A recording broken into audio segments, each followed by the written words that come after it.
Jumpa lagi dengan Sabda Agung.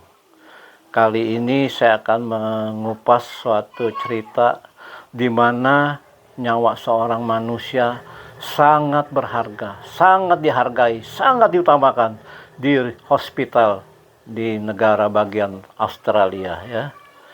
Jadi kejadian ini 2016-2017. Saya di satu rumah sakit ya, Hermina. Lagi nungguin anak saya HD cuci darah 5 jam. Jadi saya di ruang tunggu. Nanti lihat anak saya kontrol lagi gimana keadaannya di ruang tunggu. Di ruang tunggu kan kelihatan kalau ada wajah baru. Ada wajah seorang bapak ya, umurnya 60-an lebih ya. Nah, aku tanya, "Bapak baru?" "Iya." "Antar siapa?" "Istri saya." "HD?" "Iya." "Udah lama kenanya?" "Enggak, baru sebulan," dia bilang. "Gimana ceritanya kok bisa kena?" dia bilang. Jadi dia bapak ini punya 2 anak, laki dan perempuan ya. Dua-duanya studi di Australia dan akhirnya kerja di sana ya. Jadi anak ini ingin membahagiakan orang tuanya. Jadi disuruh datanglah ke Australia liburan. Nah, anak ini ingin surprise ya, dibawa ke tempat setelah liburan di kota-kota besar Australia, akhirnya dibawa ke daerah Tasmania ya. Tasmania itu pulau terpencil, tapi komplit ya, ada hospitalnya. Jadi di malam hari sekitar mendekati jam 8 ya, istrinya pingsan. Dibangunin, pakai minyak wangi, apa segala macam, nggak bisa bangun. Paniklah mereka, lagi tamasya, istrinya pingsan. Daerah terpencil, sepi, malam hari. Akhirnya si anak mencoba membuka HP, menghubungi, cari rumah sakit. Signalnya nggak ada, karena memang jangkauan signalnya tidak sampai situ, signal HP. Akhirnya anak ini berusaha keluar, naik ke tempat tinggi, tetap nggak dapat. Tapi dapat telepon darurat. Akhirnya dia mencoba menghubungi telepon darurat. Setelah dia berbicara, akhirnya disambungkan ke hospital. Ya, namanya Royal Hobart Hospital ya, di daerah Hobart ya, daerah Pulau Tasmania. Nah, para medis memberikan advice. Coba, ibunya udah berapa lama pingsan? Ya, baru setengah jam katanya. Coba digerakkan, kan tidur, ke kiri atau ke kanan saya lupa. Begitu digerakkan entah ke kiri ke kanan, ibu itu bereaksi. Gitu, ada endusan. Kata rumah sakit ini ada harapan untuk ditolong ya. Coba kasih alamat lengkap, disebutin alamat lengkapnya ya. Akhirnya 1 jam sampailah mobil ambulannya lengkap ya, ambulan medis ya, komplit, oksigen segala macam ya, kayak rumah sakit mini lah. Setelah itu dipasangin oksigen segala macam alat, akhirnya meluncur lagi. Itu jaraknya kita ya 95-100 kilo. Jadi 1 jaman ditempuh. Tiba di rumah sakit malam hari, sudah kumpul para medis, dokter bedah, penyakit dalam, ya, dokter umum juga ada, dan para perawat. Akhirnya malam itu juga tindakannya cepat. Periksa darah beberapa jam udah ketahui. Panggil keluarganya.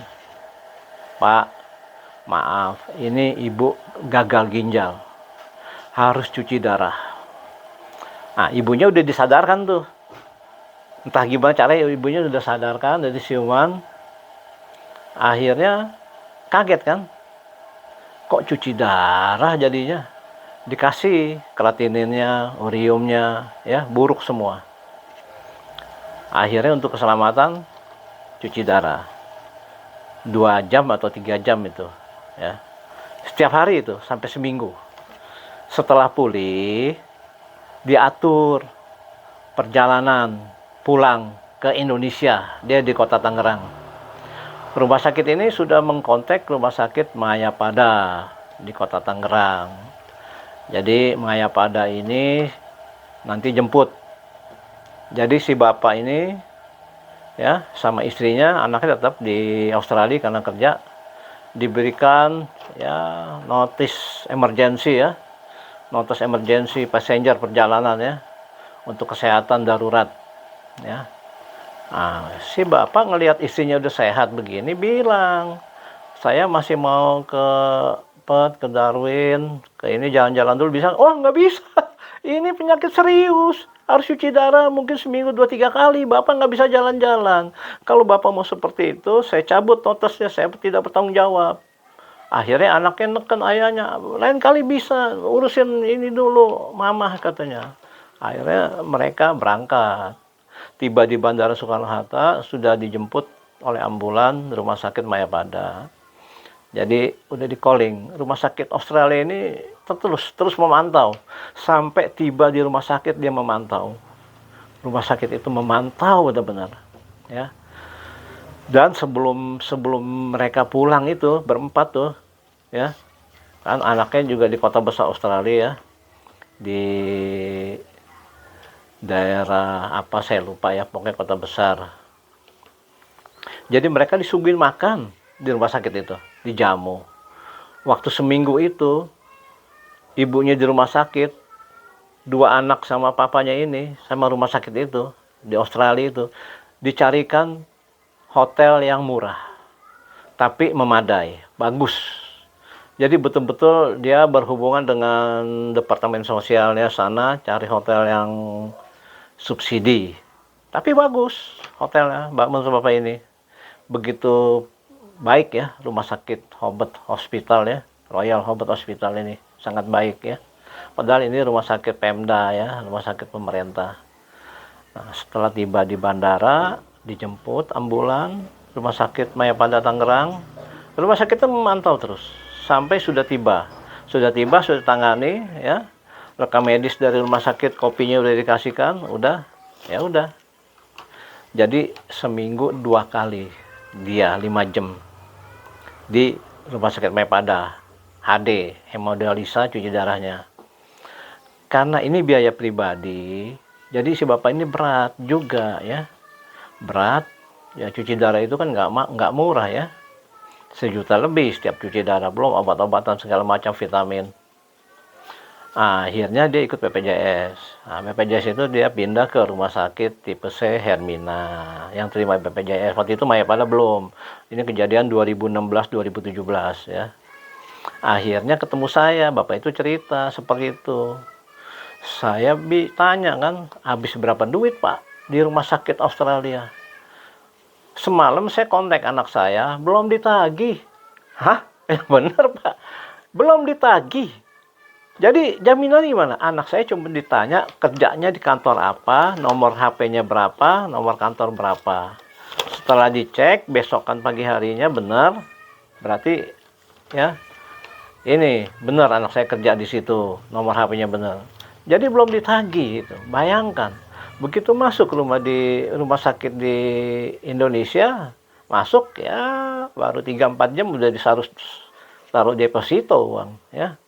Jadi nyawa itu di rumah sakit di luar negeri, terutama saya angkat topi dah untuk Royal Hobart Hospital ya. Begitu baik pelayanan. Padahal ini orang asing loh, warga negara Indonesia ya. Tapi pelayanannya begitu bagus ya. Mudah-mudahan rumah sakit di Indonesia dapat mendahulukan nyawa manusia daripada uang ya. Karena rumah sakit itu zaman dulu waktu Belanda membangun itu sebenarnya sosial itu, tapi sekarang udah bisnis ya. Kalau udah bisnis udah bicaranya lain ya. Untung aja ada BPJS ya dari pemerintah ya. Oke, terima kasih. Cerita ini saya sampaikan menurut seorang bapak yang pengalaman istrinya lagi di Tasmania pingsan, divonis cuci darah. Terima kasih, sampai jumpa.